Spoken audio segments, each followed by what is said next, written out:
wabarakatuh. Hai guys, ketemu lagi dengan Doktif, dokter detektif gitu. Mukanya Doktif kayaknya lagi happy atau panik ya? Happy nih, enjoy. Happy, kan enjoy lagi, happy. Jadi tadi alhamdulillah, Doktif serahkan dulu deh ke lawyernya Doktif. Oke, terima kasih. Jadi untuk agenda hari ini itu adalah pemeriksaan sebagai saksi atas laporan inisial DRL terhadap Doktif ya, soal pencemaran nama baik. Nah, sebelumnya sebenarnya sudah diperiksa dalam tahap lidik. Nah, sekarang naik ke tahap sidik, jadi harus diperiksa dalam kapasitas sebagai saksi. Nah, hari ini kita sudah jalankan dengan baik, kita sampaikan keterangan-keterangan dan fakta-fakta yang kami ketahui, terus bukti-bukti yang kami punya kami serahkan semua.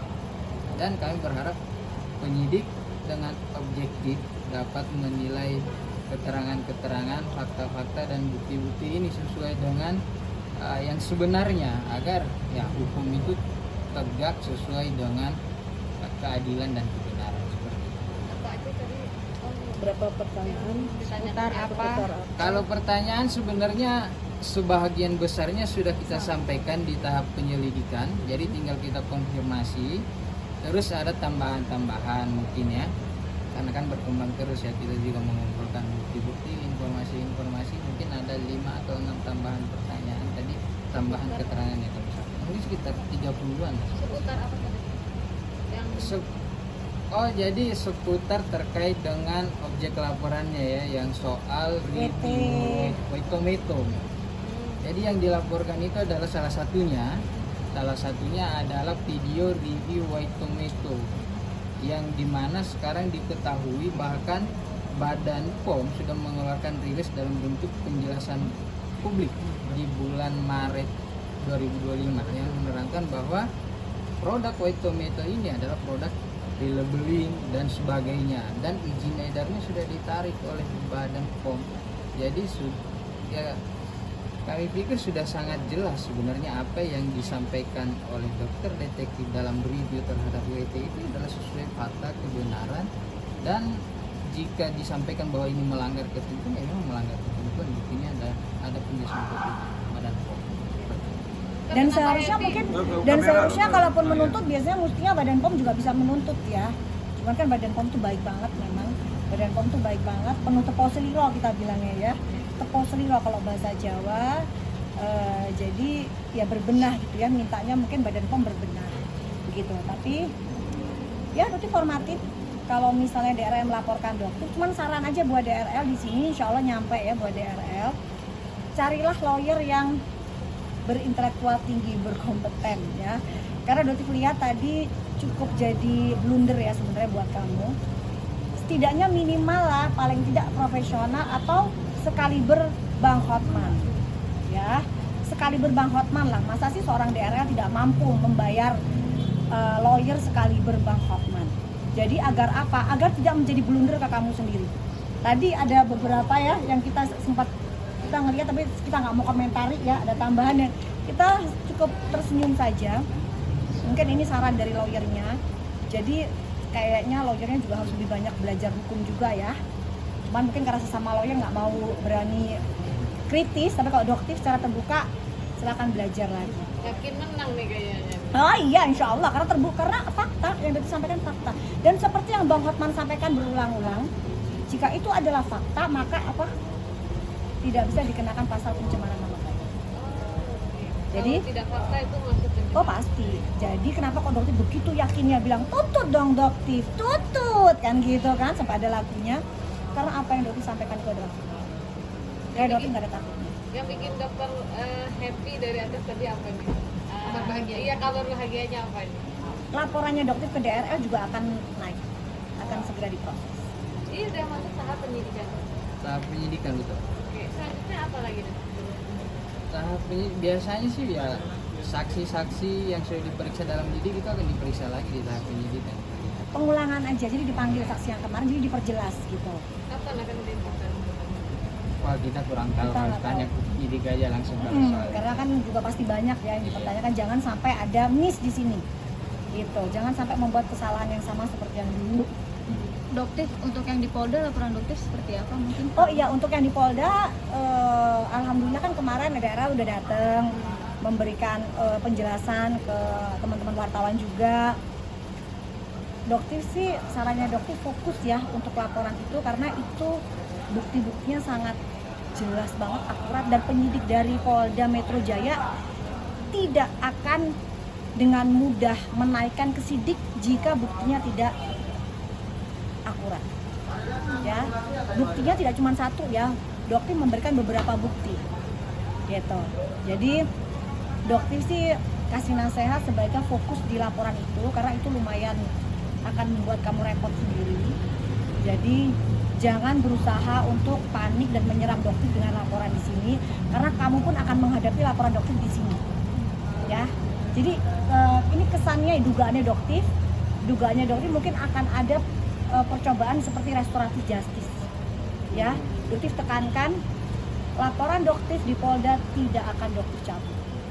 Berapa persen Dok akan menang? 1000%? Insya Allah 1000%. Ini bukan persoalan menang kalah ya, tapi kita pengen supaya hukum itu tegak dengan sebenarnya ada keadilan. Dan masyarakat itu menjadi Ya. tercerahkan gitu loh.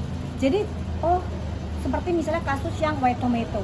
Oh ternyata selama ini suplemen yang dikatakan ada kandungan tomat putih yang digadang-gadang dengan harga yang segitu mahalnya ternyata isinya hanya L-reduced glutathione yang sama dengan produk brand dari Glubayo gitu misalnya, dokter akan bicara seadanya di sini dan harganya 300.000 tapi bisa dihargakan dengan 1.500.000 hanya dengan tempelan stiker. Itu yang ngomong bukan dokter tapi rilis dari Badan POM. Ya, jadi dokter ingatkan sekali lagi kalau misalnya DRL ingin menuntut, tuntutlah Badan POM, bukan menuntut dokter. Dokter hanya membuka saja, membuka mata masyarakat di awal. Yang dokter harapkan apa? Masyarakat akan semakin cerdas untuk membeli suatu produk, tidak FOMO, apalagi membeli produk dari owner-owner skincare tukang flexing. Ya, ini dokter pengen negara kita menjadi negara maju seperti negara-negara Korea yang di luar yang dokter sering datengin. Itu mereka menerapkan adanya budaya cancel culture. Apa itu cancel culture? Begitu ketahuan owner skincare itu melakukan sebuah penipuan, mereka akan langsung berhenti membeli produknya. Dan negara sana itu sanksinya luar biasa besar. Sedangkan di Indonesia kan masih penuh dengan repository law, gitu, tenggang rasa kasihan. Bahkan hukum untuk ini seperti One Prestasi tadi ya, mungkin itu akan menjadi sejarah dalam dunia persidangan Indonesia baru kali ini terjadi. Dok, kemarin kan di Polda sendiri kan sempat Dr. Richard berstatement bahwa laporan doktif ini mengada-ada, bahwa mau memasukkan 3 bukti, yaitu 2 produk yang tidak dibeli di tempat resmi dan 1 produk yang belum dipakai. Ini gimana nih dok?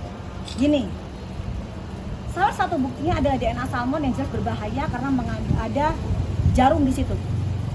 Apakah mungkin doktif yang sudah 17 tahun berkutat di dunia perskincarean Indonesia tahu ini produk berbahaya? Doktif harus menggunakannya hingga muka doktif hancur baru melakukan laporan.